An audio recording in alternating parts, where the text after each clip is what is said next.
Octoman sounds like a movie about a giant man-like octopus. And guess what? It is!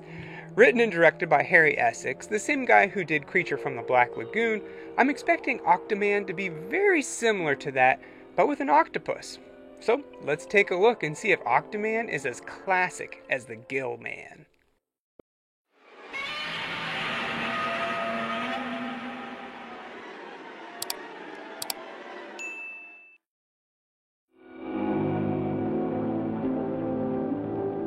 First off, this movie came out in 1971, but feels much more like a 1950s B-movie, which I'm sure was their intention.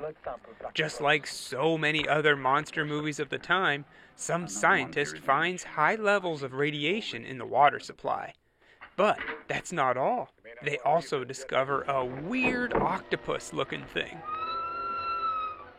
They swear looks like it has some sentience to it.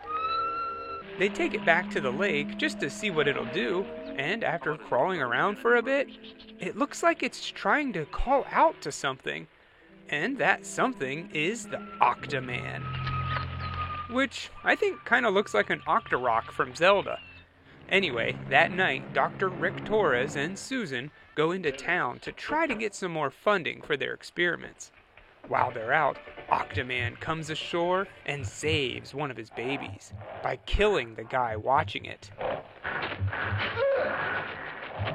Jump back to Rick again, who has another one of the small octopuses, and they perform some tests on it, only to discover that it's made of human cells. Well, that would pique the interest of any scientist and get them the funding, but not this guy. Dr. John Willard isn't impressed. Even though he just saw a half-human, half-octopus, he refuses to help him out. I'm sorry, Ricardo.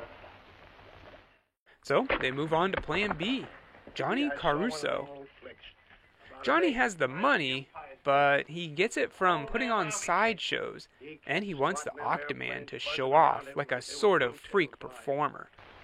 Well, fair enough. Johnny gives him the money, and Rick gives him a new show. Thank you, partner.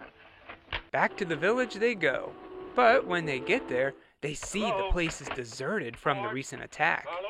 They do manage to find some locals who fill them in on what happened, and how the Octoman came ashore to save its baby. Here's where we learn from Davido of a local superstition, about a man with many arms.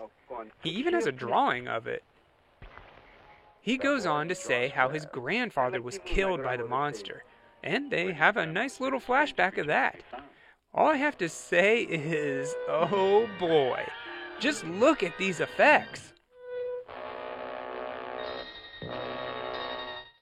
After that example of amazing movie making, we're taken to where the grandfather was killed all those years ago. Not much really happens here, but they are being watched. This goes on all day, and now it's night, and we're introduced to the biggest issue plaguing this movie. You can't see what's happening, and probably half the movie happens at night. It'd be nice to, actually see what's happening here. Well, my best guess is that there's a lot of talking, watching, walking around, and more watching, so on and so forth. Eventually, the Octoman comes up to their RV and attacks. Really, all this is just to keep things exciting and wake you up a bit. Even if you can't see what's going on. I guess in the end, the monster took its baby from them, killed a few people, and wandered back into the water. A little later, Susan and Johnny are talking about how great of a show the Octoman would put on for them, when he comes back to attack again. This time, seemingly for no reason other than to scare the humans away, which doesn't work. But at least now everyone has had a good look at the creature. Instead of going home and trying again another day or calling for help, they decide it's time to go out on the lake and try to catch this thing, which goes about how you would expect. This part is particularly very slow, with little to nothing going on. There isn't even really any music. Eventually, there's an attack, the monster kidnaps Susan, and everyone goes to save her. They pour some gas around the Octoman and light it on fire, and it eventually passes out. They say it's because the fire burned up all the oxygen around them, but that doesn't make any sense. Have you ever been to a bonfire? They're pretty big, and I could breathe just fine, but okay. Maybe it has something to do with the Octoman not being in the water or something. Which makes me think, can Octoman breathe outside of the water, or is he just holding his breath this whole time? That's pretty good if he is. That's gotta be a world record. Now, they manage to trap and tranquilize it. A little bit later, it rains, which rejuvenates it, and Octoman's free again.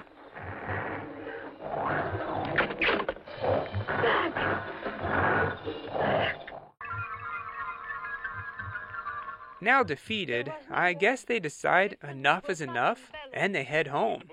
But there's a tree blocking their path, which I think the Octoman put there. As they work on moving it so that they can pass, Davido wanders around a bit and finds a cave, which he thinks is where the Octoman is hiding out. So they all head in, and you know what that means. It's gonna get dark again, and we're not gonna be able to see a thing. Great. They all wander around for a bit, finding the creature's footprints, but somehow it circled back and ambushes them. Everyone goes running deeper and deeper into the cave, and then a cave-in. I think. Now, everyone's stuck down here, and without much hope of an exit, they're gonna die. I guess the Octoman got the best of them after all. But just when all hope is lost, they find a small hole that they can squeeze into, which leads outside. They all get out, head to the RV, then whammo! The Octoman attacks again. There's a bit of a fight. The monster manages to kill a few people, but it's not until Susan gets its attention, and basically lets it kidnap her, that the fighting stops. He starts to take her back to his lair, when she pulls out a gun and shoots him point blank. The others are there, and they shoot at it as well, pumping the Octoman full of lead. It stumbles for a long time, but eventually falls into the water, dead.